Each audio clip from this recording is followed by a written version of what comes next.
শুরুতেই যে স্টাটাসগুলো আপনারা দেখতে পেলেন, এই টাইপের স্ট্যাটাসগুলো এখন বর্তমানে ট্রেন্ডিংয়ে আছে।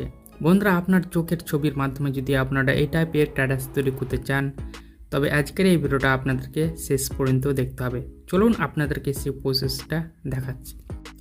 আপনারা চলে আসবেন ইনস্টাগ্রাম অ্যাপে। তারপর এখানে আপনারা ভিডিও সেকশনে ক্লিক করে দেবেন। আপনারা 3টি সেকশন পাবেন, ভিডিও সেকশনে ক্লিক করে দেবেন।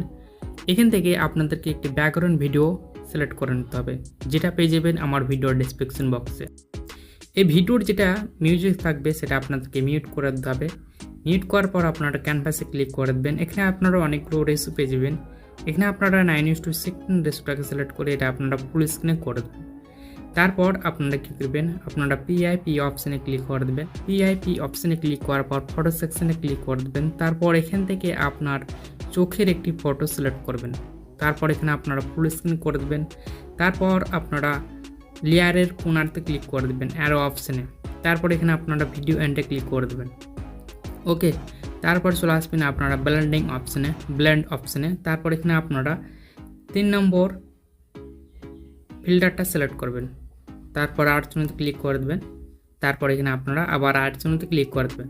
এখানে দেখতে পাচ্ছেন সেই স্ট্যাটাস ভিডিওটা তৈরি হয়ে গেছে। যদি আপনাদের ভিডিওর মধ্যে যদি অপসিটি কমাতে চান, আপনারা মেন ভিডিওর উপরে ক্লিক করে দেবেন। তারপর চলে আসবেন আপনারা ডান সাইডে একটু স্ক্রল ডাউন করে। তারপর এখানে দেখতে পাবেন অপসিটি। এখানে চাইলে আপনারা অপসিটি কমাতে পারবেন। তো এখানে আমি 75 সিলেক্ট করলাম। তারপর আর্টসোনাতে ক্লিক করে দিলাম। ওকে, এবার চলুন এবার আপনাদেরকে মিউজিক অ্যাড করে দেখাবো, ট্রেন্ডিং মিউজিক। তো অডিওতে ক্লিক করে দেবো, দেন মিউজিকে ক্লিক করে দেবো আবার।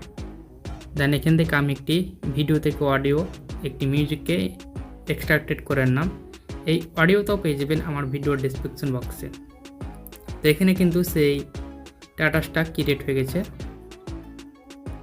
তো এটাকে আমি কাট করে ডিলিট করে দিচ্ছি বাকি অংশটা। তারপর আর্টসোনাতে ক্লিক করে দিলাম।